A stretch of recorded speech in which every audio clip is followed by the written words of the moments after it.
happening now. New requirements for wearing a mask in North Carolina now in effect. The governor's latest executive order also lets police cite individual people, not just businesses, for violating the order. Our Capitol reporter Michael Hyland is live in Raleigh getting answers about how these changes will impact you and what enforcement could look like. Michael.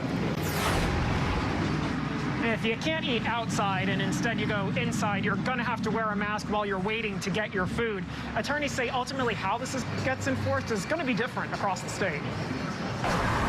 A new push to follow an old order, wear a mask. This virus is deadly.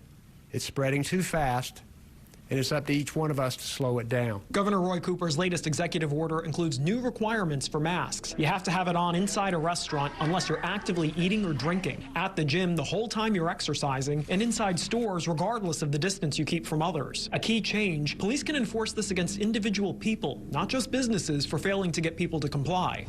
Violating the order is a Class 2 misdemeanor, which carries up to 60 days in jail and a fine up to $1,000. It's a fairly big change. They've added a lot of teeth to this executive order that takes place today. Ben Whitley of the Whitley Law Firm says there may be inconsistencies in how this is enforced. He says it's also possible someone could end up challenging the constitutionality of it. We're not sure exactly how these are going to be enforced because it's going to be really up to the local authorities to decide whether or not to actually prosecute or arrest. The changes come the day before Thanksgiving as families adapt to the pandemic. Tracy Horner told me only a few people will come over this year, and they'll eat outside. Are your family members even going to wear masks at the house? Yes, because my dad's immunocompromised. State health officials urge you to wear a mask when you're inside with people who don't live with you. Family first.